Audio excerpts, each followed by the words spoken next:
많은 북미 유럽학자들은 고대 그리스를 서양 문명의 기원이라고 합니다. 물론 그 이전 이집트 그리고 수메르 문명도 있지만 문명의 유산이 로마, 유럽으로 직접 이어진다는 점에서 그리스를 서양 문명의 기원이라 불러도 좋을 것입니다. 그 고대 그리스 도시국가들의 전쟁, 고대 그리스 패권의 정점이자 몰락의 시초가 된 펠로폰네소스 전쟁에 대해 알아보도록 하겠습니다. 기원전 490년부터 479년 사이 아테네와 스파르타를 중심으로 한 그리스의 도시국가들은 연합해 페르시아의 세 차례 공격을 막아냅니다. 이후 아테네는 페르시아를 막기 위한 그리스 도시국가들과의 동맹, 즉 델로스 동맹을 주도하고 때로는 페르시아의 도시들을 공격하며 해상 패권을 확립해 나갔습니다.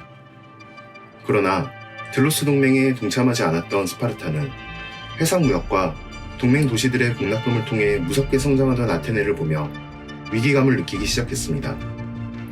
아테네는 페르시아와의 전쟁에서 무상계급의 활약으로 전쟁에서 승리했고 그 여파로 모든 성인 남성에게 참정권을 부여하는 민주정을 실시했는데 이건 역시 스파르타에게는 위협이었습니다.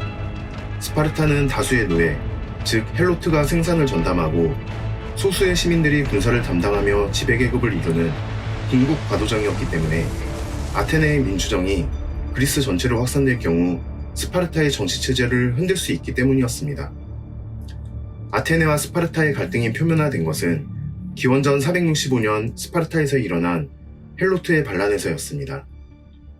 스파르타의 동맹군 소집에 응해 아테네가 지원군을 보내왔지만 스파르타는 아테네가 헬로트를 지원할 수도 있다고 의심하면서 아테네군을 돌려보내고 아테네는 이를 큰 모욕으로 받아들이게 됩니다.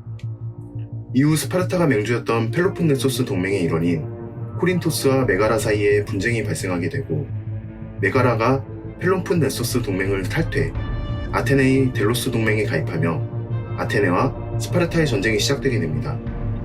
제1차 펠로폰네소스 전쟁의 시작이었습니다. 코린토스와 메가라의 분쟁이 아테네와 스파르타의 전쟁으로 비화되면서 전역은 그리스 전체로 확대됩니다. 아이기나가 아테네의 위협을 느끼고 펠로폰네소스 동맹에 가입하자 아테네는 아이기나를 포위합니다. 또 코린토스와 메가라 역시 전투를 벌이게 됩니다. 기원전 457년 아테네와 스파르타는 타나그라에서 전투를 벌였는데 스파르타의 승리로 끝나지만 이후 아테네는 오히려 보이오티아 지역으로 진격해 들어가 보이오티아 지역을 장악하게 됩니다. 또 포위하고 있던 아이기나의 항복을 받으며 에게해를 완전히 장악합니다. 이 시기 아테네와 피라이오스상 사이에 장벽이 세워졌는데 이는 스파르타의 강력한 육군에 의해 육지의 수송로가 봉쇄되더라도 바다를 통해 물자를 받을 수 있음을 의미했습니다. 한편 아테네는 페르시아 통치하에 있던 이집트의 반란을 지원하고 있었는데 이에 분노한 페르시아가 델로스 동맹을 공격해 승리합니다. 델로스 동맹은 큰 타격을 입었고 델로스 동맹 도시들의 반란, 펠로폰네소스 동맹군의 진격 등으로 아테네는 불리한 위치에 놓이게 됩니다. 그러나 스파르타 역시도 전쟁이 장기화되는 것에 지쳐 있었는데 전쟁 자체로 인한 국력 소모도 이유였지만 노예 반란에 대한 경계로 인해 장기간의 원정이 불가능한 구조로 결정적 우위를 점하지 못하고 있었기 때문입니다. 기원전 446년 결국 두 도시 동맹 간에 30년간의 평화 조약이 맺어집니다. 그러나 아테네와 스파르타의 이질적인 정치 사회 구조, 패권 추구 경향, 전쟁으로 인한 불신과 증오, 동맹 도시들의 다양한 이해관계는 언제 다시 전쟁이 시작되어도 이상하지 않은 상황이었습니다. 휴전은 결국 15년 만에 깨지게 됩니다. 기원전 436년 그리스 식민도시 에피담노스에서 민중파에 의해 귀족들이 추방당하는 사건이 일어납니다. 추방당한 귀족들이 다시 돌아올 것에 대비해 민중파는 이웃 케르키라의 지원을 요청했지만 거절당했고 코린토스의 지원을 요청해 성공합니다.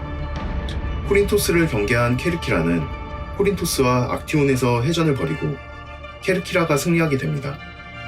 코린토스는 스파르타의 강력한 동맹이었는데 복수를 두려워한 케르키라는 아테네와의 동맹을 청하게 됩니다. 코린토스가 복수를 위해 다시 출정하고 케르키라와 전투를 벌이게 됩니다. 이때 아테네 함대가 출현하게 되자 코린토스는 급히 철수합니다. 아테네가 케르키라와 동맹을 맺고 코린토스를 공격한 것입니다. 기원전 431년 코린토스의 동맹 스파르타는 펠로폰네소스 동맹을 소집하고 아테네와의 전쟁을 선언합니다. 2차 전쟁도 1차 전쟁과 비슷하게 소모전의 양상을 띠게 됩니다. 스파르타는 해군이 강력한 아테네를 바다에서 피하고 있었고, 아테네는 육군이 강력한 스파르타에 맞서 농성으로 대항하고 있었습니다. 그러나 많은 사람들이 한꺼번에 성내로 몰리면서 전염병이 퍼지기 시작했고, 전염병으로 지도자인 페리클레스를 포함한 인구 3분의 1을 잃게 됩니다. 이후 강경파인 클레온이 지도자가 되면서 아테네는 적극적인 공세를 가하게 됩니다. 스파르타가 위치한 펠로폰네소스 반도 필로스에 요새를 건설하고 인근에서 벌어진 전투에서 스파르타군을 격파하고 항복을 받아냅니다. 이때 스파르타의 정식 시민 120명을 포로로 잡게 됩니다.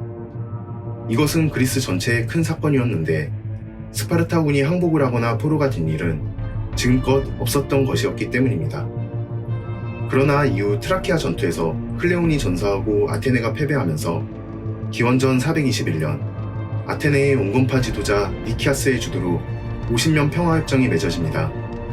이 휴전 기간 동안 아테네는 중립을 지켜왔던 멜로스를 공격했는데 아테네 사절은 정의는 힘 있는 자가 정하는 것, 약자는 힘 있는 자가 만든 정의에 순응할 때 행복과 안정을 얻을 수 있다 라고 말하며 항복을 요구하고, 이를 거부한 멜로스를 포위 공격 끝에 점령, 남성 시민은 모두 죽이고 여성과 아이는 노예로 팔아버리는 일을 자행합니다.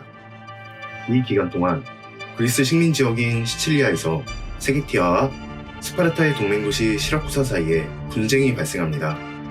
세게스타는 아테네에 지원 요청을 하게 되고 시칠리아의 부와 자원을 노린 아테네는 이를 받아들입니다.